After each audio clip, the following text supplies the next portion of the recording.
Salut et bienvenue encore une fois à notre émission Mystère Sacré où nous vous parlons de l'anneau du pape. Il était une fois, dans le silence solennel des couloirs du Vatican, un objet presque discret dans sa taille, mais immensément chargé de sens et de symbolisme, l'anneau du pape.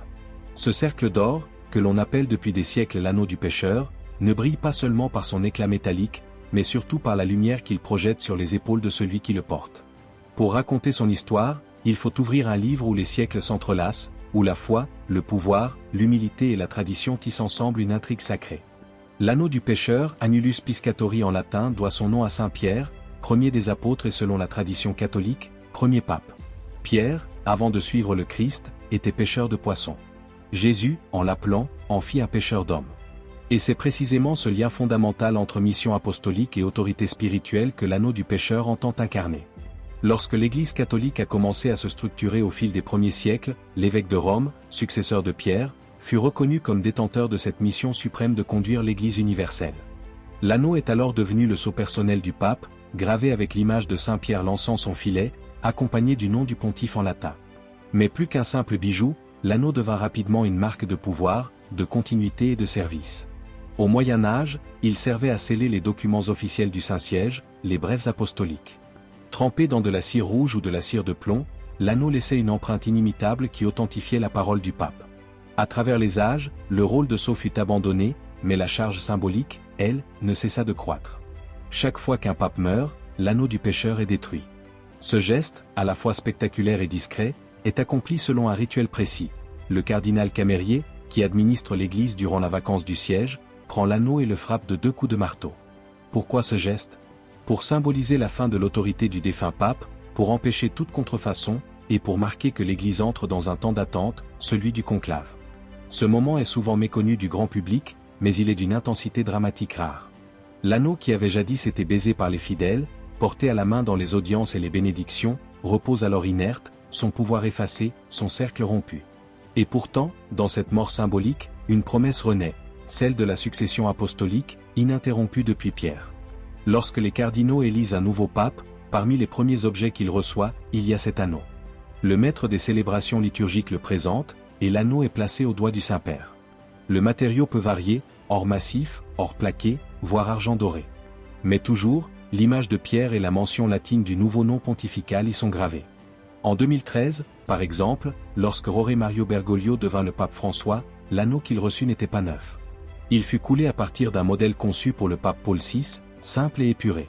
Un choix qui disait déjà beaucoup sur le style pastoral de ce nouveau pape, davantage centré sur la simplicité et la proximité que sur les fastes du pouvoir. Mais avant que cet anneau ne soit remis, il y a un autre moment fort, un moment d'intimité presque invisible, celui où le nouvel élu choisit son nom. Ce nom, inscrit sur l'anneau, devient l'identité publique du pape. Ce n'est pas seulement une formalité, c'est un acte spirituel. Lorsqu'un cardinal devient pape, il ne garde pas son nom de baptême. Il entre dans une lignée, une tradition. Il se place sous l'égide d'un prédécesseur ou d'un saint qu'il veut imiter. L'anneau devient alors le sceau d'un engagement, d'un chemin.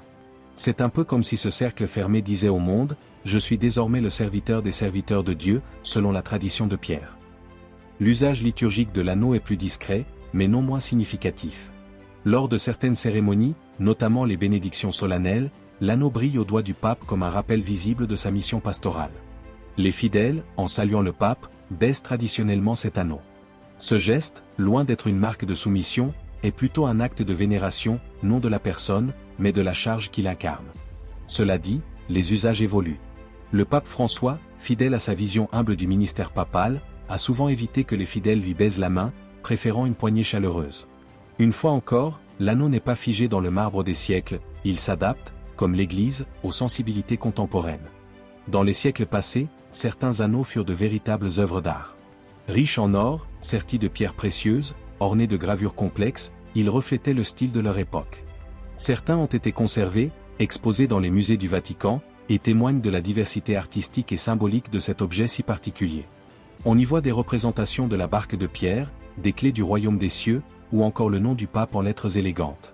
Chaque anneau est unique, et pourtant, tous racontent la même histoire, celle d'un homme qui, dans l'humilité et la grandeur, a dit « oui » à la charge de pasteur universel. Certains papes portaient l'anneau en permanence, d'autres le réservaient aux grandes occasions. Jean-Paul II, par exemple, était souvent vu avec son anneau papal, et de nombreux fidèles s'en souviennent comme d'un détail fort de son apparence.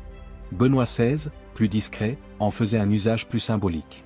Lorsqu'il renonça à la papauté en 2013, un événement rarissime dans l'histoire de l'Église, l'anneau fut également rendu inutilisable, rayé plutôt que brisé, comme un adieu silencieux à une mission accomplie dans la prière et la discrétion.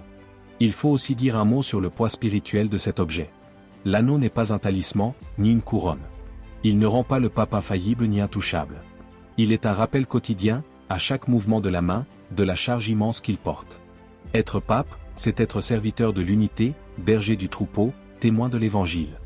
Et l'anneau, dans son éternel retour circulaire, est là pour dire que cette mission n'a ni commencement ni fin. Elle se transmet de génération en génération, de Pierre à aujourd'hui, et demain encore. Il y a quelque chose de profondément humain dans cette histoire. Un homme ordinaire, parfois surpris par l'élection, souvent âgé, toujours conscient de ses limites, reçoit un anneau. Ce n'est pas une récompense. Ce n'est pas un trophée. C'est une croix, une mission, qui dépasse l'homme, un héritage vieux de 2000 ans, et d'un appel mystérieux qui vient, toujours, du bord du lac de Galilée, là où un jour un pêcheur a tout quitté pour suivre un homme. Cet homme s'appelait Jésus. Et l'anneau, depuis, n'a cessé de passer de main en main, comme un filet lancé à travers les siècles, pour que l'humanité, toujours, soit rappelée à l'amour du Père. Et dans ce petit objet se résume tout le paradoxe de la foi chrétienne. La grandeur dans la petitesse, la puissance dans le service, la gloire dans l'humilité. Restez toujours avec nous dans l'espace des mystères sacrés pour en savoir plus. À la prochaine.